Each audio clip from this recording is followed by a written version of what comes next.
اب دعا کے اوقات ہیں قبولیت کے. یوں تو جب بھی دعا کرو اللہ تعالیٰ قبول کرتے ہیں، لیکن اس کے خاص خاص اوقات ہیں جس کا ذکر حدیثوں میں مختلف روایات میں کیا گیا ہے. اکابرین نے بھی ہمیں بتایا ہے کہ یہ خاص اوقات ہیں جس میں خاص طور سے دعا قبول ہوتی ہے. ان اوقات کو سن کر اس میں دعا کر رہا ہے، اس کو عمل میں لانے کی کوشش کرنی ہے. کرو گے نا انشاءاللہ؟ دعاؤں کا اہتمام کرنا ہے انشاءاللہ ان اوقات میں، خاص طور سے جس کو میں بتانے والا ہوں ابھی. خاص طور سے 5 وقت میں دعائیں قبول ہوتی ہے. 5 اوقات ہیں، خاص طور سے 5 اوقات ہیں جہاں پر دعائیں قبول ہوتی ہے.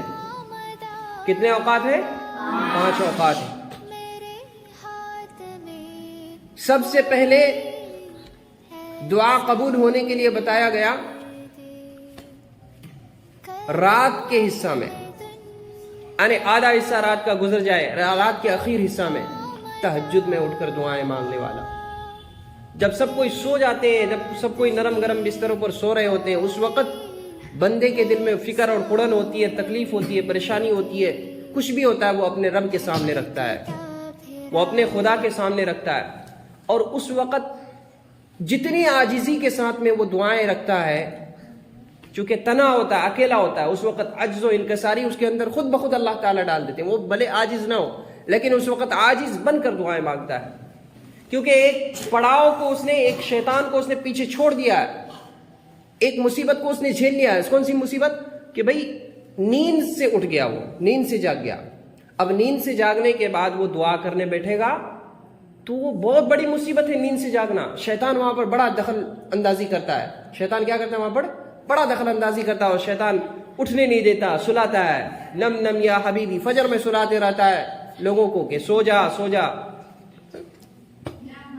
تو اس وقت جاگ کر جو بندہ دعا کرتا ہے نا، اللہ تعالیٰ قبول کرتے ہیں اس کی دعا کو. کب؟ رات کے حصہ میں، تنہائی کے عالم میں، اخیر حصہ میں، رات کے فجر سے پہلے پہلے، تہجد کے وقت میں، رات کا آدھا حصہ گزر جانے کے بعد، رات کا آدھا حصہ گزر جانے کے بعد اس وقت دعا کرنے کی ہمیں عادت بنانی چاہیے. جاگنے کی کبھی ہو، روزانہ نہیں جاگا ہے، 2 دن 4 دن 5 دن میں، ایک ہفتہ میں ایک بار ہی صحیح، ابھی سے عادت بنائیں گے انشاءاللہ ہماری پوری زندگی یہ عادت برقرار رہے گی. اس لیے سب سے پہلی چیز کیا ہے کہ آدھی رات کے بعد، رات کا آدھا حصہ گزر جانے کے بعد جو دعا کی جاتی ہے، سو کر جاگنے کے بعد جو دعا کی جاتی ہے، وہ دعا اللہ تعالیٰ قبول کرتے ہیں. وہ قبولیت کے درجہ تک پہنچ جاتی ہے، وہ اللہ کے دروازے کو سیدھا جا کر کھٹکھٹاتی ہے وہ دعا. اور دعا ایک اہم عبادت ہے. اور دوسرے نمبر بتایا کہ نماز، ظہر کی نماز کے داخل ہونے سے پہلے، ظہر کی نماز سے داخل ہونے سے پہلے جو دعا کی جاتی ہے نا، ظہر کی نماز مثال کے طور پر 11:30 بجے، 11:45 بجے شروع ہوتا ہے زوال، اس وقت کے داخل ہونے سے پہلے جو دعا کی جاتی ہے نا، وہ دعا قبول کرتے ہیں اللہ تعالیٰ. چاشت کی نماز پڑھ لو، جیسے تم لوگ پڑھنے آتے ہو 10 بجے، 2 رکعت صلاۃ حاجت کی نماز پڑھ لیے، صلاۃ الحاجت کی نماز پڑھ کے دعا کر لی اللہ تعالیٰ سے، انشاءاللہ وہ دعا ضرور قبول ہوگی. تم لوگ بھی کر سکتے ہو گھر میں بیٹھ کر، ناشتہ کے بعد، ظہر کے وقت کے داخل ہونے سے پہلے اللہ سے مانگنا. کیونکہ دینے والی ذات کس کی ہے؟ دینے والی ذات کس کی ہے؟ زور سے بولو. اللہ. صرف وہی ایک ہے جو ہر چیز کا مالک و مختار ہے. کون ہے وہ؟ کون ہے؟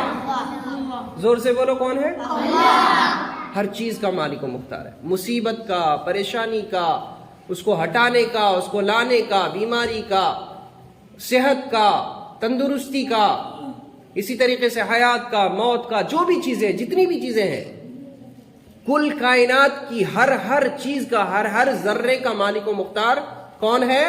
اللہ. تو مانگنا کس سے ہے؟ اللہ سے. اس لیے کہا جاتا ہے، قاضی مطیع اللہ صاحب کہتے ہیں کہ میں اس کے در پہ جاتا ہوں. وہ شعر پڑھتے ہیں، میں اس کے در پہ جاتا ہوں، میں اس کے در کا منگتا ہوں. میں جب کاسا اٹھاتا ہوں، میں جب کاسا اٹھاتا ہوں اسی کے در پہ جاتا ہوں. جب کاسا اٹھاتا ہوں اسی کے در پہ جاتا ہوں. کس کے در پہ؟ خدا کے در پہ. کیوں؟ خدا وہ ہے، الہ وہ ہے، احد وہ ہے، صمد وہ ہے. شراکت اس میں جو سمجھے ہے مشرک، نابلد وہ ہے. تو اس سے یہ ثابت ہوتا ہے کہ اللہ تعالیٰ سے مانگنا، صرف اللہ ہی کے سامنے جھکنا، یہ بہت پسند ہے اللہ تعالیٰ کو، بہت پسند ہے. بندہ جتنا اللہ سے مانگتا ہے نا، اللہ کا اتنا قریبی ہو جاتا ہے. اور بندہ بندوں سے جتنا مانگتا ہے نا، اتنا بندوں سے وہ دور ہو جاتا ہے، وہ خود ہی اس سے بیزار ہو جاتے ہیں. ایک سے دو بار ہم کسی بندے سے مانگیں نا، وہ بیزار ہو جائے گا ہم سے. تیسری بار پوچھنے جائیں گے وہ بیزار ہو جائے گا. کیا بھائی روزانہ آتے ہیں میرے پاس، روزانہ سوال ہی کرتے ہیں، روزانہ فلاں چیز ضرورتوں کو لے کر میں ہی ایک ہوں اس کی ضرورتوں کا کفیل، میں ہی اس کی ضرورتوں کو پورا کروں. نہیں. اور بندہ، وہی بندہ جب اللہ سے جتنا مانگتا ہے، وہ بندہ اللہ جو ہے اس بندے سے اتنا خوش ہوتے ہیں، اتنا اللہ کا تقرب اسے نصیب ہوتا ہے، اللہ کا قرب نصیب ہوتا ہے، اللہ کا قریبی بن جاتا ہے. اس لیے ہمیں اس وقت بھی دعا کرنی ہے. کب؟ ظہر کے وقت کے داخل ہونے سے پہلے. اسی طریقے سے فرض نمازوں کے بعد دعا قبول ہوتی ہے. فرض نماز ہم نے پڑھی، اس کے بعد دعا قبول ہوتی ہے.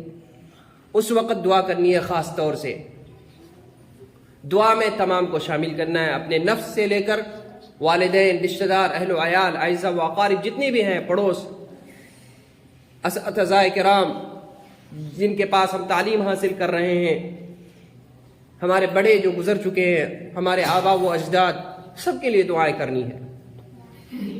جتنی تم دوسروں کے لیے دعائیں کرنے والے بنو گے، تمہیں اللہ تبارک و تعالی لوگوں کے دلوں میں وہ محبت ڈالیں گے کہ لوگ بھی تمہارے لیے اتنی دعائیں کریں گے. تم بندوں کا جتنا خیال رکھو گے نا، اللہ تعالیٰ بندوں کے دل میں تمہارا خیال اتنا ہی ڈال دیں گے کہ تم کس کس کا خیال رکھ رہے ہو، تم کس سے محبت سے پیش آ رہے ہو، تم کس کے ساتھ کیسا کیا کر رہے ہو، تمہارا برتاؤ کیسا ہے، تمہارا لین دین کیسا ہے. حقوق اللہ، حقوق العباد، جو دو اہم چیزیں ہیں، اس میں سے ایک حقوق اللہ. حقوق اللہ میں تو یہ ہے کہ بھائی اللہ کے حقوق، ہو سکتا ہے اللہ بڑا غفور الرحیم ہے، اللہ کی رحمت اللہ کے غضب کے مقابلے میں اللہ کی رحمت بڑی وسیع ہے، بہت بڑی وسیع. تو اللہ کی رحمت غالب ہے اللہ کے غضب اور غصے پر.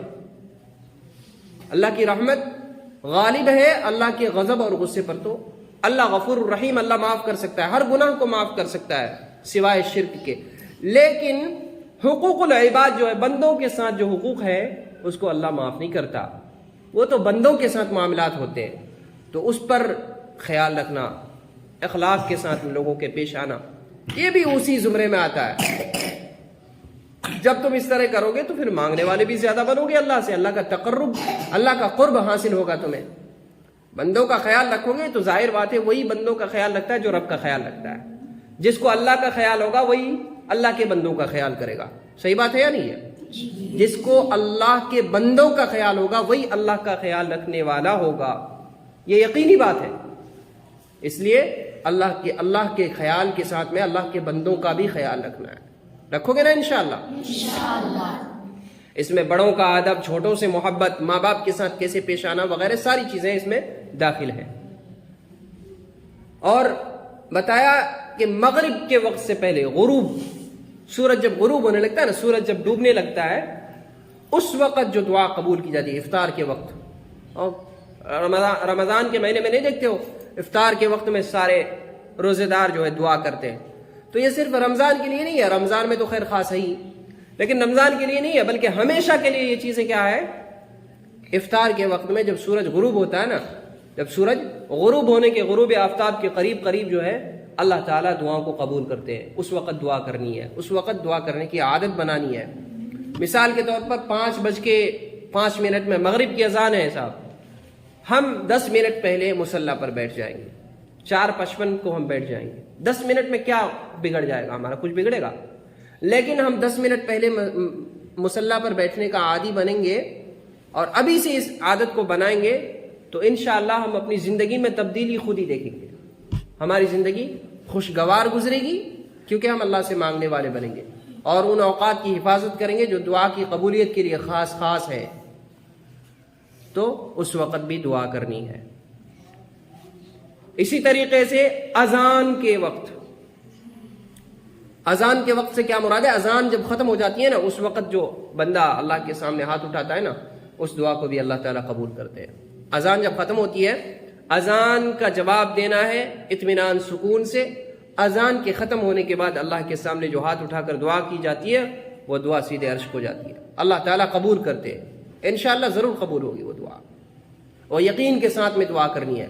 یہ بات بھی اس میں داخل ہے کہ جو بھی ہم دعا کریں گے، اس یقین کے ساتھ دعا کریں کہ اللہ ہماری دعا کو قبول کیے ہیں، بے شک کریں گے اللہ ہماری دعا کو قبول۔ تو اس طرح سے دعا کرنے کی عادت ہم سب کو بنانا ہے انشاءاللہ۔ سب کوئی دعا کرنے والے بنو گے، روزانہ دعائیں کرو گے؟ اچھا، میرے لیے بھی دعائیں کرنا ہے، ایسا نہیں کہ مجھے بھول جانا ہے دعاؤں میں، دعائیں کرو گے نا میرے لیے بھی؟ اپنے اساتذہ کو، اپنے پڑھانے والوں کو، جتنے بھی ٹیچرز ہیں، انگلش ٹیچرز ہیں، ہندی ٹیچرز، کوئی بھی ہیں، ان کی سلامتی کے لیے، عافیت کے لیے، ان کی ہدایت کے لیے دعائیں کرنی ہے۔ کوئی غیر مسلم کے پاس پڑھتے ہیں انگلش ہندی، ان کی ہدایت کے لیے دعا کرنی ہے، ان کی صحت کے لیے دعا کرنی ہے کہ اللہ ان کو ہدایت دے دے۔ اسی طریقے سے ہم جو قرآن کریم وغیرہ کی تعلیمات ہیں، اردو تعلیم حاصل کر رہے ہیں، ان کے لیے دعائیں کرنی ہے، ان اساتذہ کرام کے لیے۔ یہ حقوق ہیں ان کے، یہ حق ہیں۔ استاذ ہی، والدین کے بعد اس دنیا میں استاذ ہی وہ واحد شخصیت ہے جو خونی رشتہ جس سے نہ ہونے کے باوجود بھی وہ اپنے طلباء سے، وہ اپنے بچوں سے، ان بچوں سے جس سے خونی رشتہ نہیں ہے، سب سے زیادہ خلوص دل سے محبت کرنے والے ہوتے ہیں۔ خلوص دل سے محبت کرنے والے جن سے خونی رشتہ نہیں ہوتا، وہ کون ذات ہے؟ والدین کے بعد استاذ ہیں۔ کون ہے؟ اساتذہ کرام ہیں، وہ ہمارے اساتذہ ہیں۔ اس لیے ہم اپنے اساتذاؤں کو اپنی دعاؤں میں شامل کریں گے نا انشاءاللہ۔